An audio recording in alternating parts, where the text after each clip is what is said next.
Alors déjà, bonjour, bonjour à tous. Comment j'ai vécu cette course de l'extérieur? Alors, de plusieurs façons.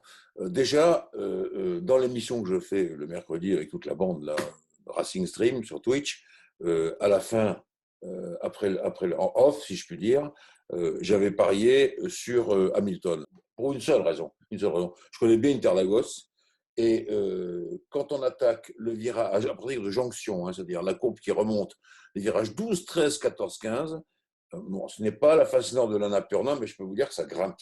Et ça grimpe vraiment. Et je me suis dit, là, le moteur Mercedes, il veut faire des trucs formidables. Il l'a fait. Et donc, j'étais déjà, je me disais que ça allait marcher quand même pour lui. Il y a eu tout ce dont vous parlez, hein, les places à remonter, les pénalités, et je pars dernier, etc. etc.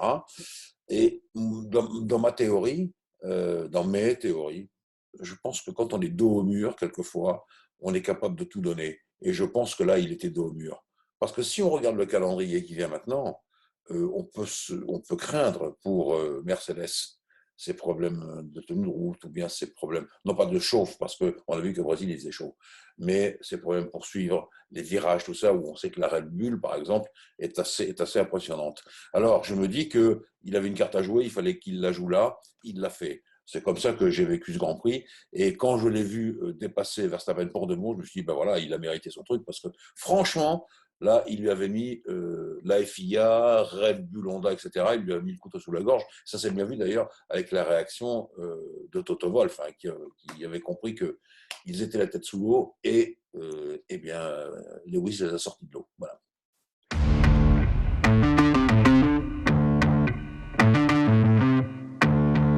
Alors là, vous voulez me mettre en colère. Voilà. Au moins, ça c'est clair.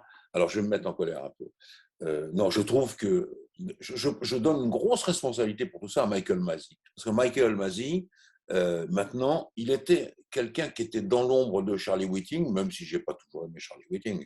Il était dans l'ombre de Charlie Whiting, et je pense que maintenant, il comprend qu'il veut voler de ses propres ailes, à moins qu'il soit un peu tourneboulet, parce que tout ce que les gens de la FIA lui disent et lui demandent de faire, notamment du point de vue sécurité. On sait que la sécurité, c'est cher à Jean Todt, hein, qui, quand il ne sera plus président de la FIA, aura quand même son poste à l'ONU pour tout ce qui concerne la sécurité des piétons, des cyclistes, des vélos, des automobilistes. Bref, je me demande s'il n'est pas un peu écrasé par tout ça. Et tout ce qu'on peut remarquer, c'est quand même qu'il n'y a jamais vraiment de lien de continuité correct dans toutes ces décisions. Qu'est-ce qu'ils font, les commissaires? Est-ce qu'ils vont dire oui? Est-ce qu'ils vont dire non? Il y a des fois, pour 5 centimètres en dehors de la ligne blanche, le concurrent est poussé, ah, hop, 5 secondes de pénalité à l'autre. Mais je crois que vous avez en votre possession une caméra intérieure où on voit qu'il n'a pas beaucoup fait d'efforts, mais déjà, non, mais ils partent tous les deux à l'extérieur complet de la piste. Normalement, pour tout ça, c'est au moins 5 secondes. Là, Michael Masi, rien. De temps en temps, il met des drapeaux rouges. Dans la seconde, on dit bah, du calme, ça, on va voir ce qu'on peut arranger. Et puis de temps en temps, il y a des morceaux qui traînent sur la piste, et là, il n'y a pas de drapeau rouge.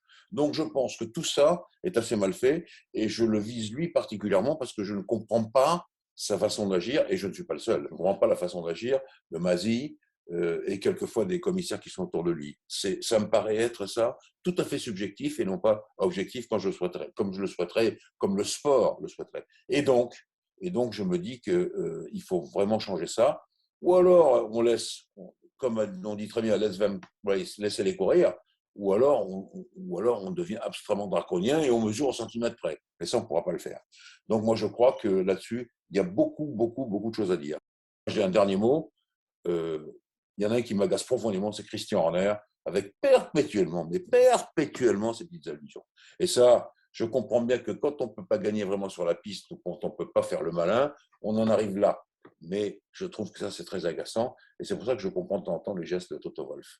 Même si je ne suis pas un pro Hamilton jusqu'au bout, je suis pour les grands champions et les belles voitures. Voilà, c'est tout. Je pense que Verstappen, il est très, très fort. Il peut arriver à battre Hamilton, il va peut-être pouvoir y arriver, il va peut-être même le battre, mais pour l'instant, laissons-les courir, franchement, en dehors de tous ces problèmes-là.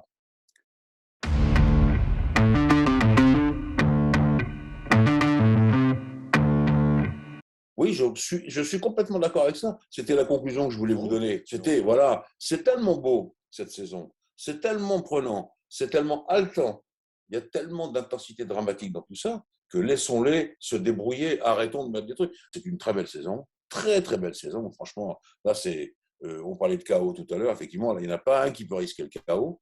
Laissons-les courir comme il se doit, laissons-les franchement nous régaler de toute cette saison extraordinaire.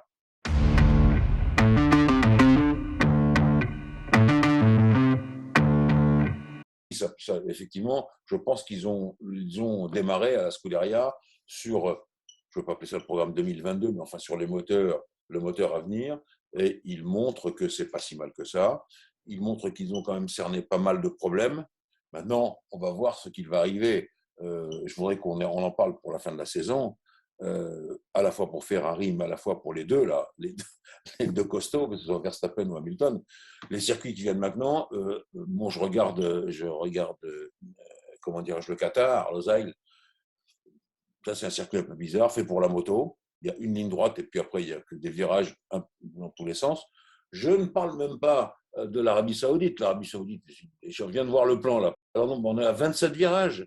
On sait très bien depuis Valence. Vous savez, Valence, quand on était autour du port, des courses de voile, l'ambiance était magnifique, le décor était magnifique, sauf que le circuit était nul. Il y avait 26 virages. On sait très bien que, virage sur virage, on sait très bien que trop de virages tue la course et tue le virage. Et donc, qu'est-ce qu'on a fait comme circuit? Bon, alors, vous allez me dire, ah oui, mais c'était difficile là-bas de faire un circuit différent. Enfin, ça, c'est pas vraiment un circuit pour moi. J'espère que sur pièce, on pourra juger et que je me serai trompé, mais pour l'instant, vu comme ça n'a pas l'air d'être un circuit. Donc, on va voir ce que ça va nous réserver l'avenir donc pour Ferrari, et puis pour les deux balèzes, les deux costauds, on va voir ce qu'ils vont faire sur ces deux circuits. Après, on ira à Abu Dhabi, qui a été un peu changé, mais c'est un terrain plus connu quand même, et de l'un et de l'autre. Salut, à bientôt, portez-vous bien.